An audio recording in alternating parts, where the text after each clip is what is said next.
point of that exercise was really to bring to life just where we are as an insurance industry and what we're facing into. And the simple truth of it is that 2/3 of people in the UK find insurance very, very hard. And I guess when we started this transformation, we're talking about transformations today, and I say in jest, we share a birthday with the Duke of Orange in the Glorious Revolution, the end of the 17th century. We share a birthday, Aviva, way back then, just after the Great Fire of London. So we've been around through a few transformations, and I guess without doubt, this is the biggest transformation we've ever seen in terms of the digital and data age. And I guess we started this journey 4 or 5 years ago as a business that was very, very traditional. 95% of our business was through traditional intermediaries or partners, and we needed to find a way to reconnect with our customers. And I guess what I'm going to do is just talk you through the journey we've been on in the sort of the best part of the last 4 or 5 years to get ourselves to a position where we're now 80% digitally enabled here in the UK. So we'll talk you through that. But the overarching message is people find insurance still very, very hard. And as an industry, we've got to crack that or our days are numbered. And that was really what we said. We needed to make it beautifully simple, the opposite of hard and confusing, and we needed to reward loyalty because people who had been around with us for a long time just felt that all the new customers were getting the best deals. And that's something that some of you may have seen, whether it's the regulators or the Citizens Advice Bureau all having a crack at the insurance industry saying you need to change, and start rewarding loyalty. Excuse much more. And when we go through this, I'm going to show you a series of examples how we've gone through that transformation and some of the background. We're far from perfect, but we are getting quite a lot of it right now, and welcome your Q&A and challenges at the end of it. But I'm going to walk you through, particularly through the eyes of the customer and how that experience is changing demonstrably and what sort of backs it up in terms of the way that we work with digital and data. The way that we've just a little bit like FT, completely flipped the way that we take our products and services to market, and also who we partner with. We're brilliant at staying inclusive as an industry. We're very, very secretive. So we realised that in this age we just couldn't survive, and how we've sort of broken that cycle of partnering a lot more. And maybe we'll just crack straight onto it. The first example is if you go onto an aggregator site, whether it's a Webcat or a Meerkat or any of the ags in the UK, by and large you'll receive about 100 questions if you want to take out home insurance today. And those questions are delightful. They range from, tell me the percentage of your roof that's flat or on an incline or all sorts of things.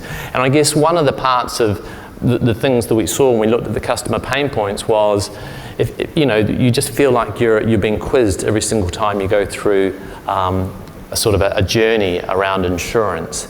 And we made it our mission to sort of try and rethink that and get ourselves to a point where we could take all those questions away. And I'll jump to sort of the conclusion and then walk us back.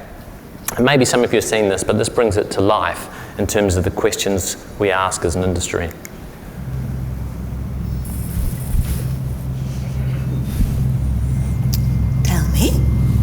It's your house, isn't it? You've been living there for 7 years. For the last time, does your door lock conform to British Standards BS 3621? I don't know. Nobody knows. Some home insurance questions can feel impossible to answer, so we don't ask them. Get a quote, not a quiz, at Aviva. So that was one of the questions, one of the 100 that we actually asked 3 or 4 years ago, and it was one of the questions that customers said, bloody hell, no one knows what their lock looks like, and there's a lot of truth in that. The interesting thing behind it is that actually, as an insurer, we have on average for every one of our 15 million customers in the UK, about 5,000 data points. We've always had that data. We've actually used drones to map the whole of the UK. We know where people live, we know their addresses, we know their background, we do pensions, we do insurance and health, and we can bring all that together into one place. We just never did because that wasn't really the model that we had. But actually when we put our minds to it and realised 100 questions on average is just miserable as an experience for customers, and it was really holding us back. What could we do if we could get it to like 50? What could we do if we got to get it to 20? As it turns out, for an existing customer, we can take it all the way back to 0 as an existing customer. And the best part of it was, at the end of it, We sort of increased our sales by 300%, no surprises, because we weren't torturing people with questions. Similarly, we took that same ask it never principle and we applied it to protection. So in the case of the UK, roughly 35 million adults, two-thirds of this room, don't have any protection against their debts anymore. And part of that is because it's just really bloody hard work to get life protection. And this is an example. I'm not proud of this. This is one of our examples of where we were a year ago, and I'm going to quickly go through what the application process looks like. This is online.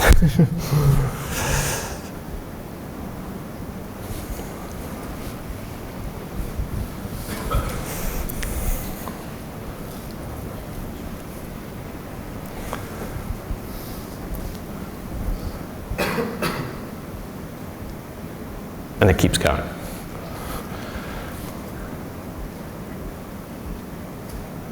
It keeps going. I'm going to stop the torture now. So we reduced all that to 2 screens.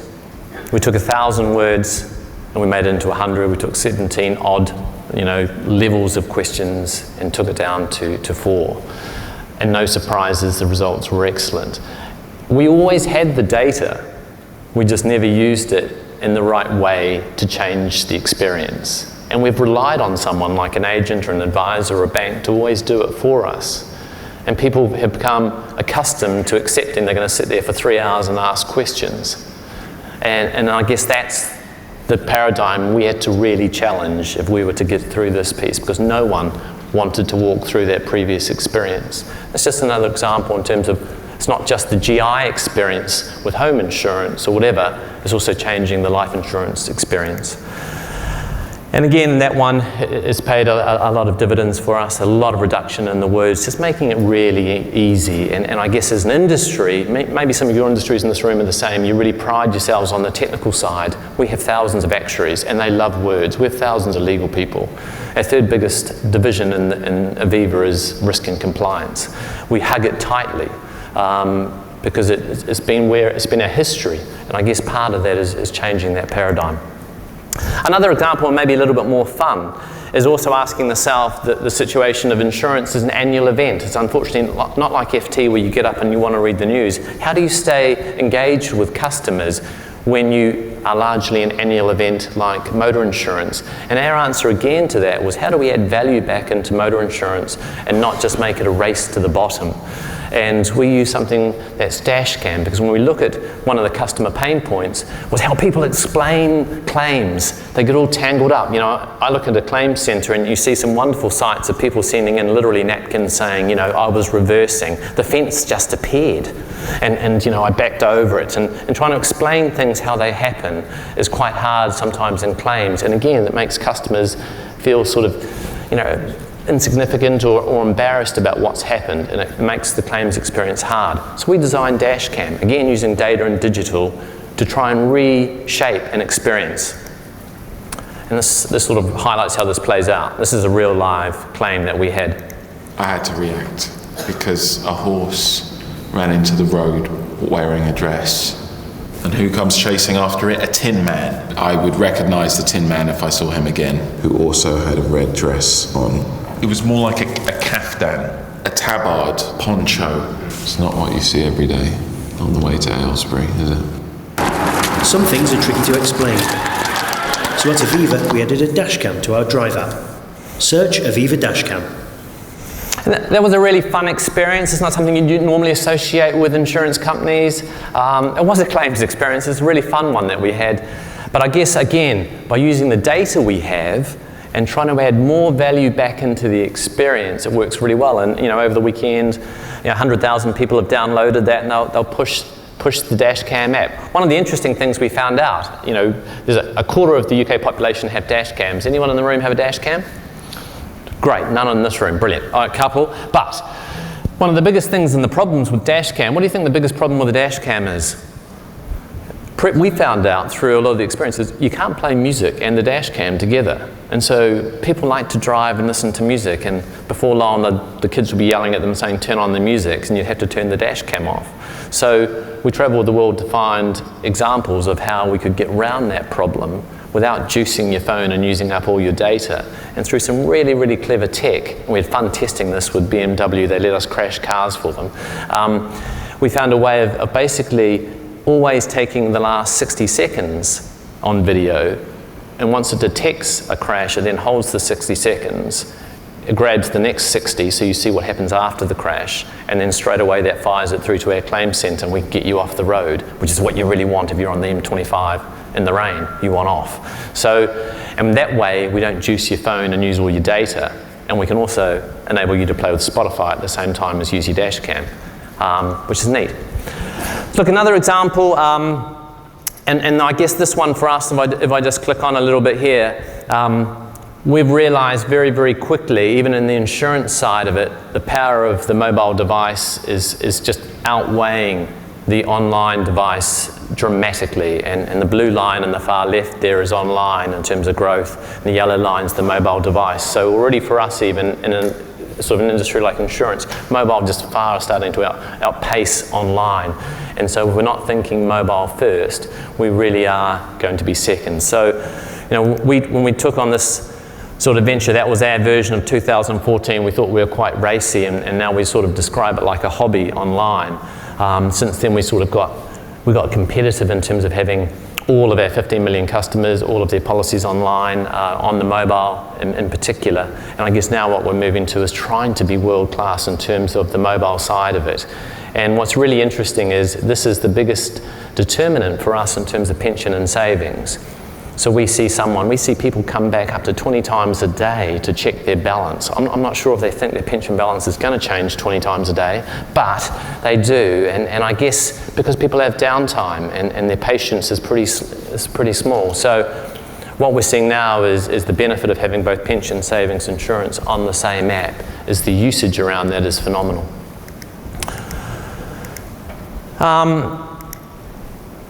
Whoops, where am I going here?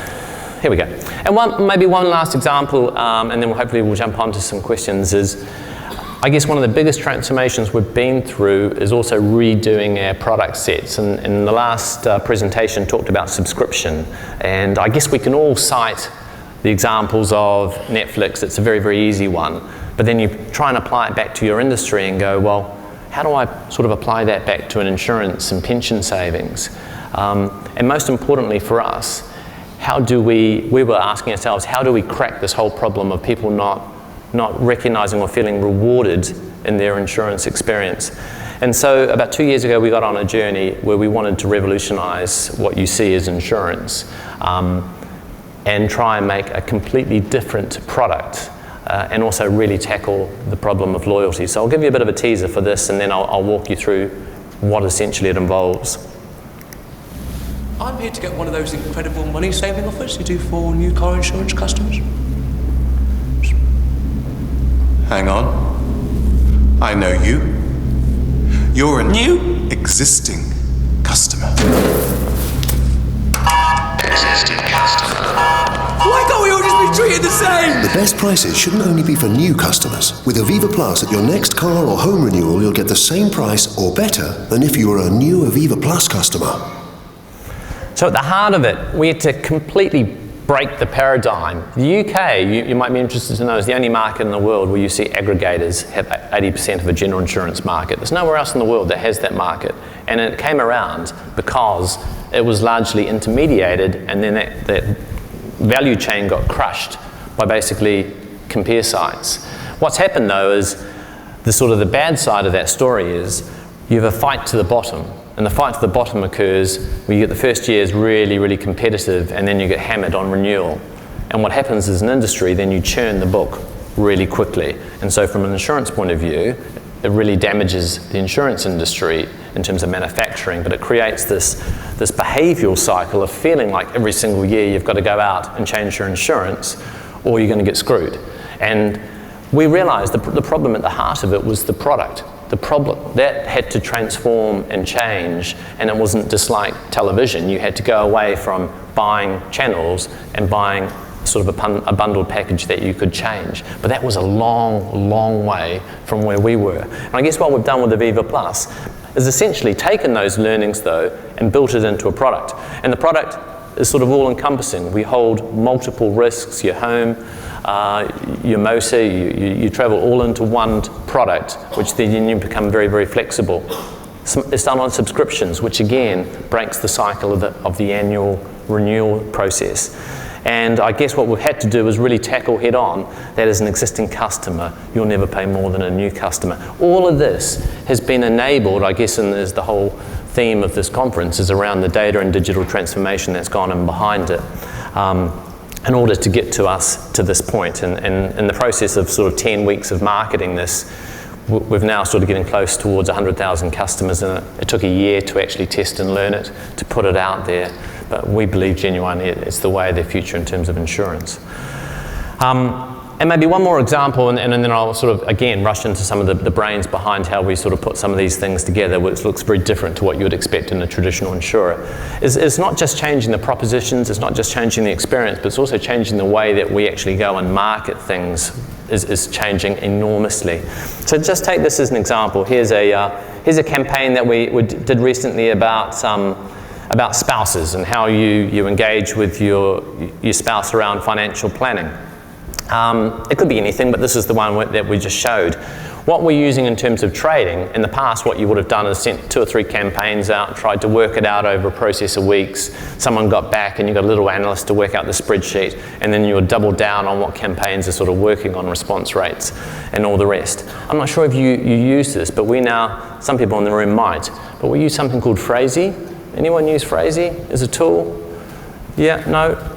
Phrasey essentially is AI that not just sits behind our products and services, but sits now behind sort of our marketing. And what we do is, in this case, we've thrown up 10 different headers, because we all know the problem. Your in-trays are absolutely, email in-trays are bombed every day.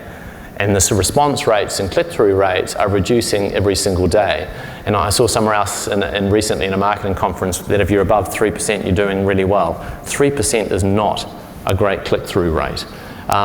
It's close, I think, to spam. So we were trying to challenge ourselves, how do we get better at the open rate, better at the click-through? And Phrasey is a very, very smart AI tool that basically takes a whole lot of learnings around headings on all your emails, tests them unbelievably quickly, and then fires out the best one, which we then send out very, very quickly. So if you look at this one, and it's the heading, it should be something along the lines of, financial decisions for you and your partner, should you share your money? Those are 8 pieces. We threw Phrasey at it, and the one that actually came out as the headline was number 7, important decisions to share or not to share. And in the case of, by using that AI and throwing it at that, for us, it lifted our open rate by 18% and our click-through rate by 10%. We apply that to every single campaign, and probably like many in the room, day in, day out, today we'll be sending about 700,000 campaigns, and servicing and sales orientated. So the effort required through these types of tools has completely changed the way that we market. And it really does look very, very different. And maybe that's sort of the last thought for people in this room. As you think of insurance as traditional, the way that we're doing things now is anything but. Whether it's partnering, and in this case we partnered with Founders Factory and Brent Hobenham and the team to sort of learn things as well. But it's really at the heart of it is how we sort of set ourselves up, and everything is around agility. And when I sort of started on an insurance venture, if I looked at a room, and this was sort of a room of insurers, half the room would be accountants, and a good chunk of this part would be actuaries, and then you'd have some marketing, advertising folk in the corner who look a bit smarter, and that would be the room. If this room, we have about 2,000 people in our retail direct business here in the UK, 700 of them are data scientists. We've got another 700 who are programmers. 200 would be the marketing team, and all of them have maths backgrounds and data backgrounds. The actual people who are now pushing adverts and all the rest are probably a handful of that. And so the makeup of the room as a business looks completely different. One of the reasons we've set up a campus in Hoxton Square. I'm not sure if anyone's been to the campus. Anyone's really welcome to come and have a look at it, but it's where we set up in an agile way. If you think insurance, most people think grey cubicles. I dare say white male, and that's pretty much been that way for about 300 years. What we look at now is very, very different. In terms of the people in the digital side of it for our business here, average age is about 33, 53% female in leadership roles, not further down the organisation, but actually in the leadership roles, and the diversity is fantastic. We look like United Nations in terms of the people we have in the room. It's just brilliant in terms of the skill sets we have. Out of about 2,000 people, we have about 3 accountants. I'm not being mean to accountants in the room, but it looks very, very different to the sort of the makeup that we had, as recently as 4 or 5 years ago. So look, all of those things roll up. Is it working? When we started this journey in terms of the UK, we have 15 million customers. We had about 1 million customers in direct. Over the last 3 years, we've grown that to 5.5 million customers, which is a good place to be. From a sort of a standing start, we now have about 700,000 people coming through our site and doing whatever they do every single month. 40 million transactions a year, which is good for us. Over 80% of all of our transactions now are digital. And the sales for us in a market that's pretty bloody hard work at the moment, we've sort of increased our sales by 50% over a sort of a 3-year period. So it's not bad. I wouldn't say it's perfect, but it's a good place to be. And I guess it's the realization for us is that this is us now. We've had 326 years in a particular model, but realistically, this is increasingly the model that we have going forward, which looks really different. So on that note, hopefully that gives you a little bit of the flavour of very much a traditional industry and how we're transforming and changing for the better or worse. I'd love to take some questions if you have questions. Cool. All right. Where do we go from here? Oh. Hey, Blair. So you've talked a lot about engaging people around the Aviva platform and the Aviva Plus platform in terms of new and existing customers, and it's awesome. I love what you guys have done. But arguably the claims experience is the single most important moment of truth for any insurance company. Can you talk a little bit around how you've generated new value with digital through the claims experience? Yeah, and maybe I should have thrown up some of the other things we're doing around the claims experience. I guess it starts with trying to get to the top of the cliff, not the bottom of the cliff. So insurance predominantly has sort of picked up the bodies at the bottom of the cliff and put them in the ambulance. We're trying to get much more to the top of the cliff and trying to avoid the accident. Things like dash cams are examples of where we're trying to help you avoid the claim to start with, or at least once you've had it, getting you away very, very quickly and doing that instantly. Other areas we've looked at through, for example, with Aviva Plus, for items, say it's your phone or whatever it is, for items that are sort of like £2,000 or less, it's instant, and the next day we'll give you an Amazon voucher or cash into your bank account. So we're trying to do claims increasingly very, very quickly and trying to cut that claims journey down. What we find is, in terms of claims, one of the biggest burdens is you just don't know where the claim goes to. So you've had a crash, you put it into a garage and you wonder what the hell's going on. Is the car still there? So what we're doing now is telling you, at any time where the car is, and so you can say, well, look, it's just been painted and it'll be ready on Friday. So that way we can avoid some of the calls. In our case, we take about 12 million calls a year. Each one of those calls is about £8. So if we can stop the calls, it helps the customer first and foremost, but it also saves us quite a lot of money in terms of making us more efficient and effective. So the claims is a big area. It's a big area. And despite the common perception that we don't pay out, we pay out in 98.5% of the time we pay out the claim. If we can get those ones through much quicker, that's what we're trying to do. So hopefully that answers a bit more. I could talk about claims all day. I find it exciting. I'll probably bore the hell out of you all. Hey. Hi, I was wondering if you could tell us a bit more how you're delivering your transformation. I think you mentioned working in Agile. You've got Agile teams. How many teams, or an example of a team and the members of that team, and how that then translates to the leadership of the business? Yeah, so we everything is Agile. We set ourselves up. We've got 75 feature teams that run pretty hot. The way that we do it, the teams are largely around 10 to 12 people. We learnt that by going over to the Valley sort of 4 or 5 years ago and going, well, hell's bells, our waterfall approach doesn't really cut this anymore. We work on an annual cycle drop. A gestation period of a product's about 18 months, and we realised it's just too slow. It's ridiculously slow and full of bloody PowerPoint. So we do adopt Agile. Every 90 days they have to drop something. They have to release something that matters to the customer. That's the cycle. If I look back 3.5 years ago, we did about 10 releases a year. And that was probably monthly releases, then you take Christmas off and let the contractors go and start up again in February. Now we sort of do about 350 releases, so pretty much every single day. We're not quite, I dare say Amazon every 6 minutes, are we? But we do a release every single day. We're 100% in the cloud. That helps us a lot. That is just the way we work now. It's become very much the norm. But it's not just the build teams that work in Agile. It's actually the trading teams and the props teams as well. And I think that's really, really important. We sort of focused on the build first. More recently, we've got ourselves into the trading teams are all Agile. So every single category, say it could be renters, for example. If we're in that space, the team will be set up with the BA, the props person, the designer. Everybody sort of sits together on that initiative for 90 days. It could carry over 90, but 90 days they'll do a delivery. We'll do a quick thumbs up and have a look at how it went, and then we'll continue it or we'll move on to whatever the next delivery is. So not just the build teams, but the trading teams are in Agile too. Hi.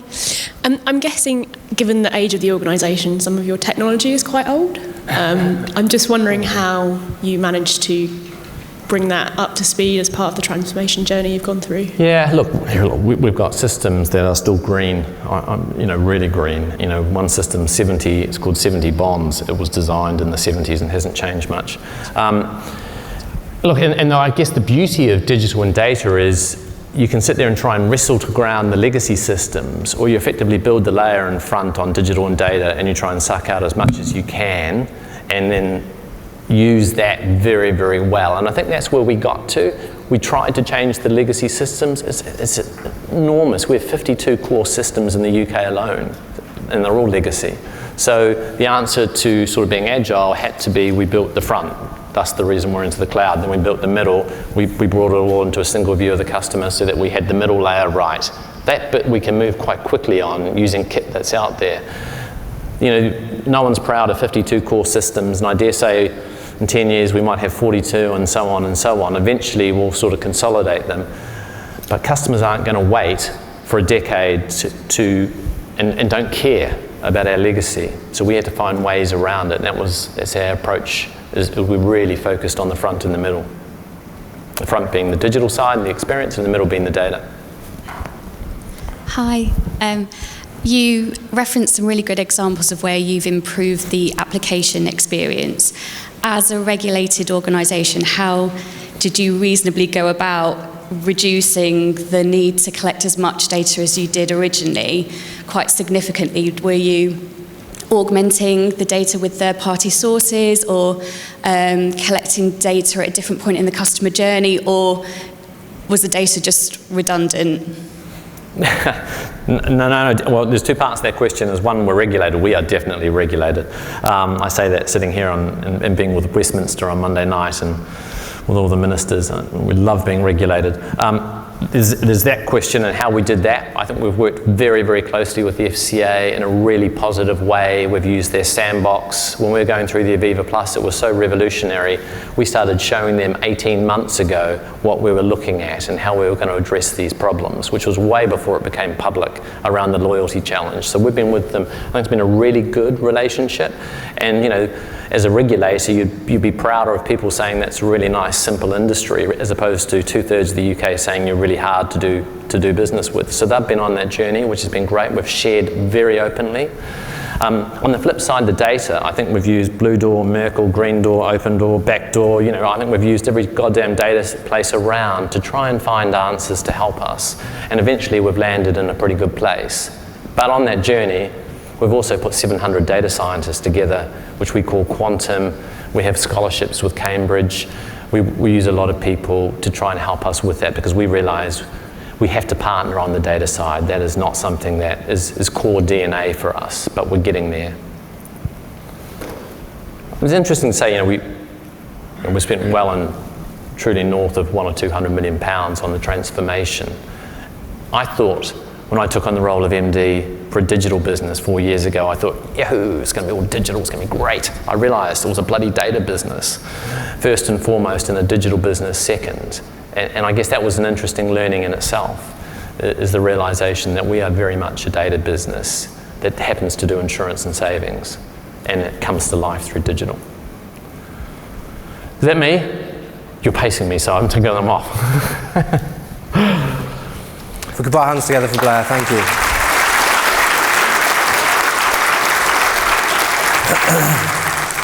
Thank you, Blair. Great presentation. And I think that last slide that you had up there has really resonated throughout the conferences we've done on digital transformation. Everyone's talking about kind of digital transformation. You know, it's not a destination, it is a journey. It's not an A to B. We will be constantly kind of evolving, and I think looking at a lot of the materials today for the presentations, a lot of people will be echoing that message. So next up we have Estelle Eyre, who is our final speaker of this first session, and then we'll be moving on to the coffee break. As mentioned before, that will just be taking place through these double doors, not these ones here, the double doors here, straight down, so you can refuel, get some caffeine in your body. So if we can put our hands together and welcome Estelle to the stage from Condé Nast International, who's going to be talking about a media company for the future. So if we give a warm welcome to Estelle, please. Thank you.